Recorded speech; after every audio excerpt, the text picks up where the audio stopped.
जय श्री कृष्णा। सभी को राम राम।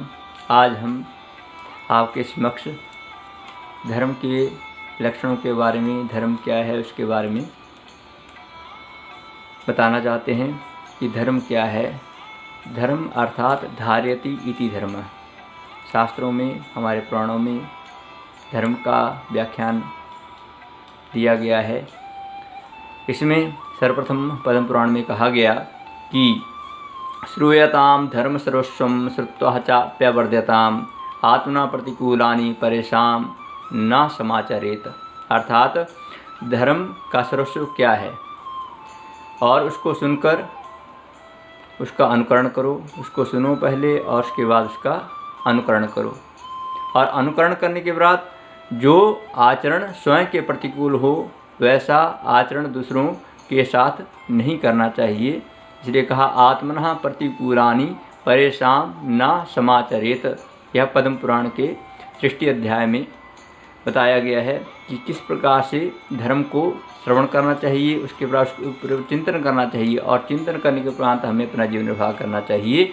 इसलिए कहा गया पद्म पुराण में ही कि ब्रह्मचारेण सत्येन तपसा च प्रवर्तते दानेन नियमेना अपि क्षमा शौचेन बल्लभ अहिंसया सुशांत्या च अस्तेनापि वर्तते एतहि 10 भी ये अस्तुः धर्ममेव सुसूचयेत। अर्थात ये 10 प्रकार के लक्षण बताए गए पद्म पुराण में भी और मनुस्मृति में भी, जिनका हम अभी वर्णन करेंगे। तो कौन कौन से ये बताए गए। सबसे पहले कहा ब्रह्मचर्य, दूसरा सत्य, तीसरा तप, चौथा दान, पांचवा संयम, छठा क्षमा, सातवां शौच, आठवां अहिंसा, नौवां शांति और 10वां आस्तेय। ये 10 अंग धर्म की वृद्धि करने के लिए तत्परित होते हैं। इनसे ही धर्म की वृद्धि होती है। और मनुस्मृति में बड़े विस्तार से इसका वर्णन किया गया है, जिसमें कहा धृति, क्षमा, दमो अस्तेयम, शौचम, इंद्रियम निग्रह, धी, विद्या, सत्यम, क्रोधो, दशकम धर्म लक्षणम। मनुस्मृति में 6 अध्याय और 12वें श्लोक में यह वर्णन किया गया है। अर्थात धृति अर्थात धैर्य, क्षमा और दमो अर्थात हमेशा संयम में रहना, आस्तेयम चोरी न करना, शौचम बाहर और भीतर से पवित्रता, इंद्रियों का निग्रह, इंद्रिय निग्रह, धी बुद्धि को बढ़ाना, विद्या ज्ञान को अर्जित करना और सत्यम सत्य के मार्ग पर चलना, अक्रोध क्रोध से रहित रहना। ये धर्म के लक्षण बताए गए मनुस्मृति में। तो इसलिए सबसे पहला क्या लक्षण बताया गया, धृति अर्थात धैर्य।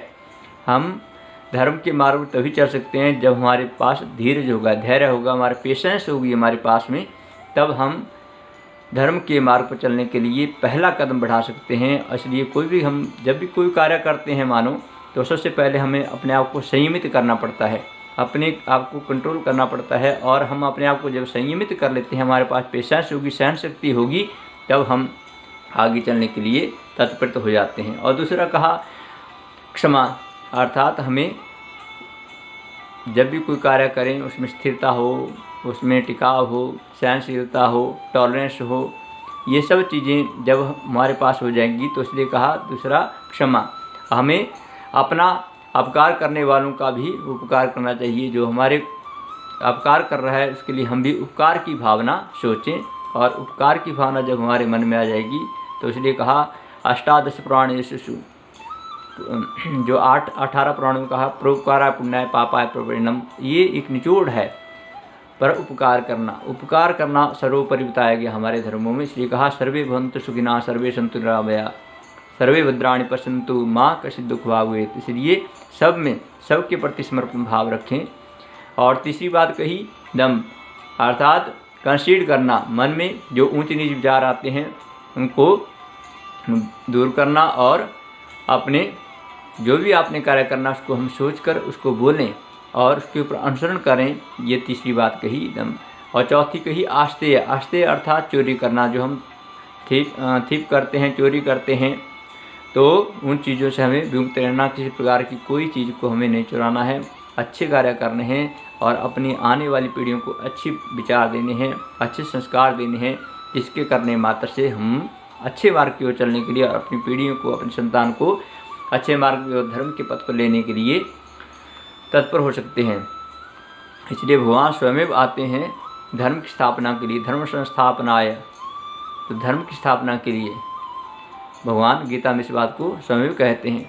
तो उसके उपरांत पांचवी जो बात कही, और शौच अर्थात पवित्रता, जो हमारी एक्यूरेसी है उसको हम बढ़ाएं, और जिसमें तन की शुद्धता, मन की शुद्धता, धन की शुद्धता, मकान की शुद्धि, अंदर और बाहर की शुद्धता, ये सब जो है हमारी पवित्रता हमारे में होगी। जब हमारा मन पवित्र होगा, हमारा तन पवित्र होगा, हम बाहर से पवित्र होंगे, हमारा धन पवित्र होगा, तो सर्वस्व जब अच्छा होगा तो स्वयं हम भगवान के भजन की ओर बढ़ने के लिए अग्रसर हो जाएंगे। और जब हमारा मन भगवान की ओर बढ़ने के लिए अग्रसर हो जाएगा, सही मार्ग चलने के लिए अग्रसर हो जाएगा, तो हमारे में पवित्रता स्वयं आनी शुरू हो जाएगी। हम पॉजिटिव हो जाएंगे, और हमारे में जब अच्छे विचार आएंगे, पॉजिटिव विचार आएंगे, तो स्वयं हमारा मन संयमित होगा, हमारा क्रोध दूर होगा, हमारा लोभ दूर होगा, और हम सही मार्ग चलने के लिए प्रवृत्त हो जाएंगे।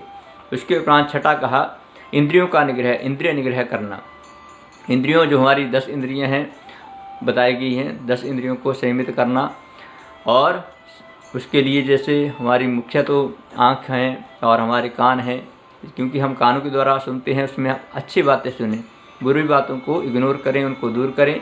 और आँखों के द्वारा हम जो भी हम देखते हैं उनको सही मार्ग, उनका अच्छा और बुरा निचोड़ निकालें कि हम सही मार्ग जा रहे हैं, गलत मार्ग जा रहे हैं। क्योंकि आँखों के द्वारा हम एकदम मन को प्रभावित करते हैं, हमारा मन लोभी हो जाता है, क्रोध हो जाता है, द्वेष भाव आ जाता है, गुस्सा आता है। ये सब काम, क्रोध, मद, लोभ आदि ये सब प्रवृत्तियाँ यहीं से होती हैं उत्पन्न, क्योंकि हम देखते हैं और सुनते हैं।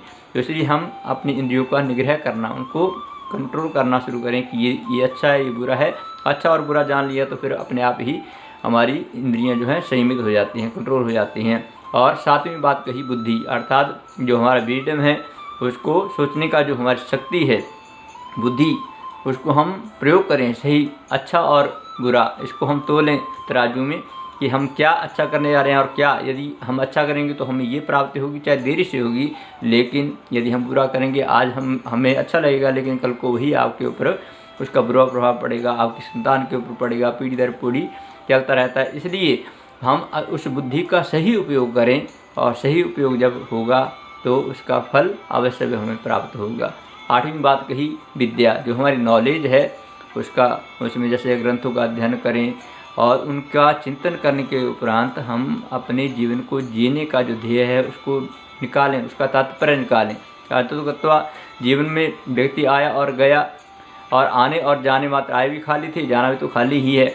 लेकिन हम जो जीवन में एकत्रित करने की जो हमारी क्षमता है, चाहते हैं और बढ़ें और बढ़ें। इसलिए कहा, एक घड़ी आधी घड़ी, आदि में पुनि आद, तुलसी संगत साध की कटे कोटि अपराध। यदि एक घड़ी भी हम भगवान का चिंतन, 6 मिनट भी भगवान का चिंतन कर पाएँ तो हमारा जीवन अवश्य में सार्थक होगा। इसलिए ग्रंथों का अध्ययन करें, अच्छे विचार जो है अपने अंदर ग्रहण करें, और अपने बच्चों को, अपने आस पड़ोस को दें, जिसके करने मात्र से एक तो हमारा रोम रोम पवित्र होगा, और हमारी वाणी शुद्ध होगी, हमारे विचार शुद्ध होंगे, और हम जिस ध्येय के लिए भगवान ने हमें इस जगत में भेजा है, और उसमें हम आने के लिए सार्थक होंगे। और 9वां बात बताएगी, सत्य वचन, सर्वोपरि बताया गया सत्य, अर्थात सत्य के बल पर देखो, सावित्री ने भगवान को प्रकट कर दिया था, या राजा हरिश्चंद्र ने इतना कष्ट सहा, लेकिन सत्य को नहीं छोड़ा। इसलिए कहते हैं सत्यमेव जयते, जहाँ सत्य है वहाँ हमेशा जीत होती है।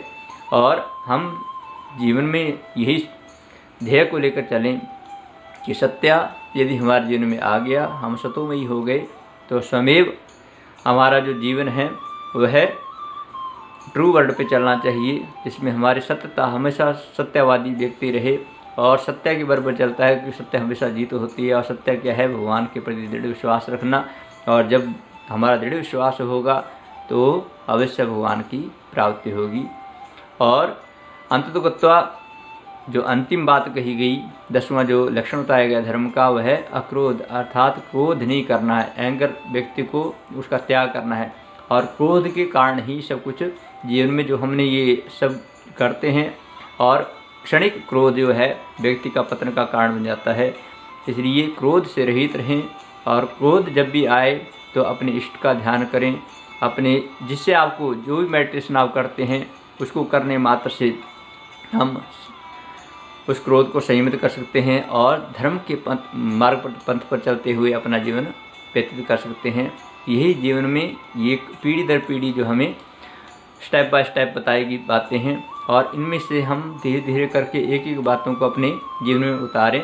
सबसे पहले हमारे में धैर्य हो, उसके बाद हमारे में क्षमा आए, और उसके बाद जो हमारा दंभ है, जो ऊंचे नीचे विचार हैं, उनको दूर करें, चोरी ना करें, पवित्रता से हम अपना जीवन निग्रह करें, और इंद्रियों को संयमित करें, उसके उपरांत बुद्धि का सदुपयोग करें, उसके उपरांत विद्या का अध्ययन करें, अर्थात ग्रंथों का अध्ययन करें, सत्य बोलें और क्रोध से रहित रहें। वही जीवन में यदि हमारे ये सब लक्षण आ गए तो अवश्यमेव जिस पथ पर, जिस मार्ग पर भगवान ने हमें इस जगत में भेजा है सदोमय मार्ग पर चलने के लिए, तो हम उसमें सार्थक होंगे, ऐसा मेरा विश्वास है।